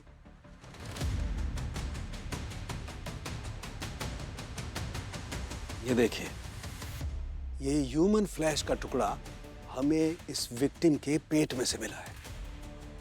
क्या? मांस का टुकड़ा? हाँ, मांस का टुकड़ा। और डीएनए टेस्ट करके हमने पता लगाया कि ये मांस का टुकड़ा इस विक्टिम का नहीं है। और ये विक्टिम का हाथ देखिए, ये कुछ खरोंच के, कुछ चोट के निशान। इससे लगता है कि विक्टिम ने अपनी जान बचाने के लिए कुछ स्ट्रगल किया हो और उसी के निशान है। तो हो सकता है इसी स्ट्रगल के वक्त विक्टिम ने किलर को काट लिया हो और ये ह्यूमन फ्लैश उसी का हो। Quite possible. हम इस विक्टिम को तो नहीं बचा पाए, पर उस कातिल को नहीं छोड़ेंगे। जल्द से जल्द गिरफ्तार करेंगे उसे।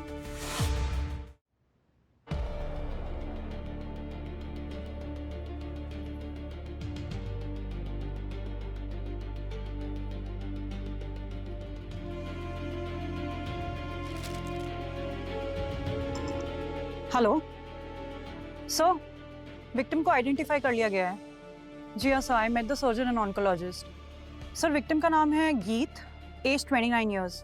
मैं आपको सारी डिटेल्स फॉरवर्ड करती हूँ। सर, विक्टिम सीए है, बड़ी फर्म में काम करती है।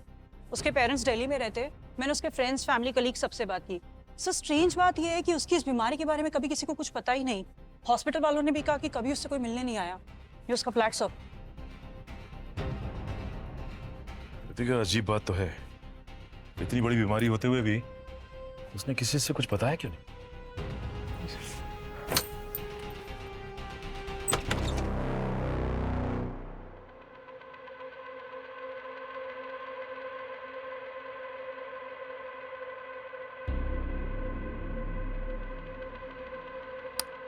लगता है लाइट नहीं है।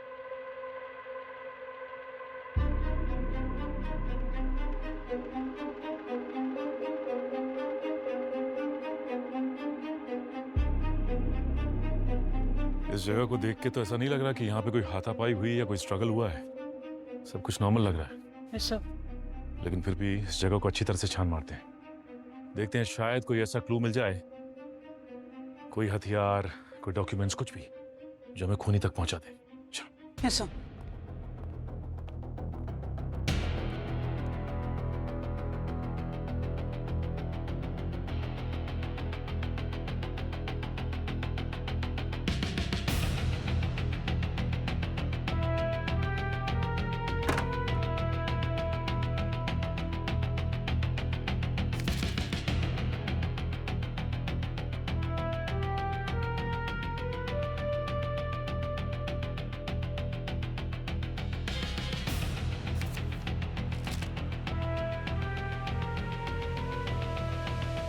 सर, हाँ कृतिका।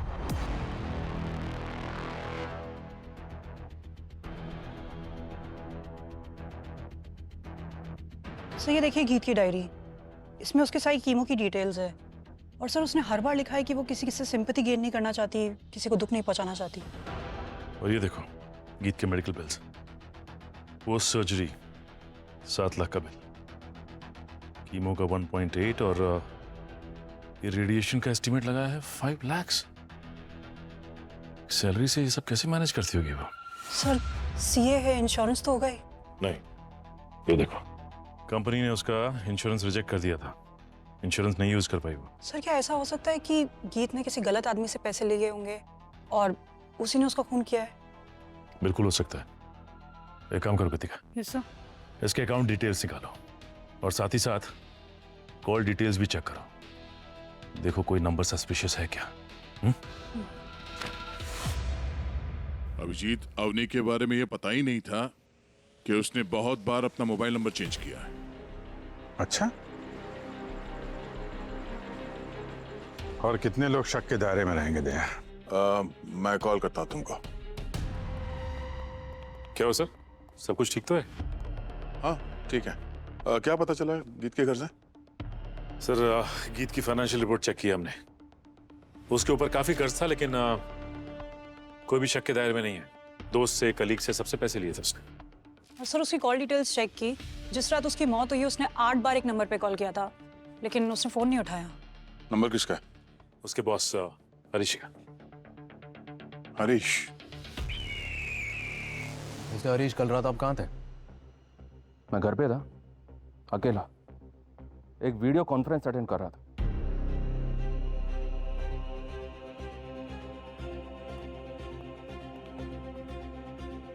आपको पता है आपकी एम्प्लॉय गीत, कल रात उसका खून हुआ है। What? इस हालत में मिली उसकी लाश। My God, sad, very sad. गीत बहुत टैलेंटेड थी, immensely talented. उसने फर्स्ट अटेम्प्ट में सीए क्लियर किया था सर, और जब से उसने मेरी फर्म ज्वाइन की थी, मैं ही उसे मेंटोर करता था। And I was proud of her. उसके सामने एक ब्राइट फ्यूचर था। किसने किया होगा ये सब? अब तक तो नहीं पता किसने किया होगा, लेकिन इतना जरूर मालूम है कि जब उसकी मौत हुई उससे पहले उसने 8 बार फोन किया था आपको। आई नो, मैं बहुत डिफिकल्ट सिचुएशन में था सर, बहुत डिफिकल्ट। वैसे तो गीत मेरी असिस्टेंट थी, पर उसे प्यार हो गया था मुझसे, और उसका ये प्यार ऑब्सेशन में कन्वर्ट हो गया था। और आप समझ सकते हैं कि एक प्रोफेशनल रिलेशनशिप में बाउंड्रीज भी होती हैं। मैं अपनी पत्नी को चीट नहीं कर सकता था, बस इसीलिए मैं गीत के अनऑफिशियल कॉल्स को अवॉइड कर रहा था। That's it. सो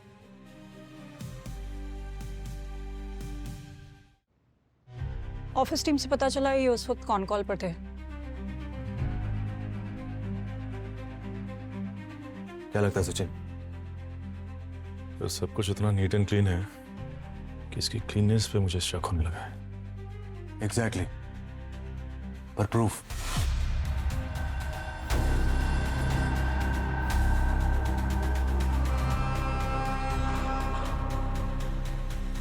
एक मिनट, क्या है? ये कुछ नहीं है। वो मैं कुछ काम से किचन में गया था तो जल गया, ध्यान नहीं दिया। किचन में काम कर रहा था, चल गया? एक मिनट, क्या कर रहे हैं आप ये? एक मिनट, पता चल जाएगा। अरे लेकिन ये क्या है? ये डॉग बाइट है, यू नो, स्ट्रीट डॉग। कुत्ते ने काट लिया, दैट्स इट। पहले तो तुम ये डिसाइड करो कि कुत्ते ने काटा या किचन में जल गया। ये क्या कर रहे हैं आप? आप जानते हैं ना कि मैं कौन हूं।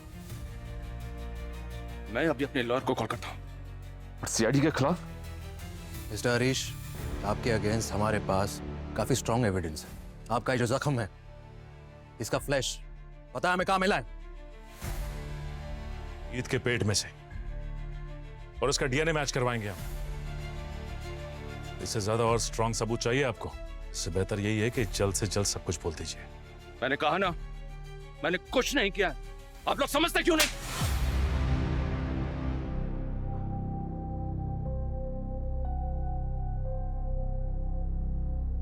मैंने एक प्लान बनाया था, एकदम फुल प्रूफ। मैं फर्म के अकाउंट का पैसा एक दूसरे फेक अकाउंट में ट्रांसफर कर रहा था। प्लान ऐसा था कि मैं उस दूसरे फेक अकाउंट में 100 करोड़ ट्रांसफर करने के बाद अब्रॉड चला जाऊंगा। बट दैट सुपर टैलेंटेड गीत, उसे पता नहीं कैसे और कहां से तेरे इस प्लान के बारे में पता चल गया। वो मुझे ब्लैकमेल करने लगे, 50 करोड़ डिमांड करने लगे। She needed for treatment. उसके पेरेंट्स भी हैं, वो उनके लिए भी कुछ प्रोविजंस करना चाहते थे। उसने मुझसे कहा कि उसको रेयर कैंसर है, वो मर गई तो अपने पेरेंट्स के लिए कुछ पैसा छोड़ जाएगी। अब इतना पैसा मैं उसे कैसे दे देता? पर उसके लिए तुमने गीत को क्यों मारा? नहीं, मैं उसे मारना नहीं चाहता था। वो मुझे बार बार कॉल्स कर रही थी, उसने मुझे बहुत कॉल्स किए, और जब मैंने उसके कॉल्स का जवाब नहीं दिया तो वो सीधा मेरे घर पे आ गए, धमकी दे दी मुझे। मैं क्या करता? दे देता उसको 50%? नहीं, कभी नहीं। मेरे पास कोई रास्ता नहीं बचा तो मैंने उसे मार दिया। वो मर गए। फिर मुझे याद आया, मैंने हाल ही में एक न्यूज़ देखी थी सीरियल किलर की। वो पकड़ा गया था, पर वो खुदी हुई सड़क के अंदर डेड बॉडीज को काट देता था। मैंने सोचा मैं भी गीत को ऐसे ही काट दूंगा, किसी को कुछ पता नहीं चलेगा। इल्जाम आया तो भी उस ऑटो ड्राइवर पे आएगा। कैसे घटिया इंसान। पहले चोरी और फिर उस चोरी को छुपाने के लिए मर्डर। सीआईडी से कोई नहीं बच सकता। अब बाकी की जिंदगी तुम जेल में सड़ोगे। For more updates, subscribe to our channel, click the show links and enjoy watching the videos.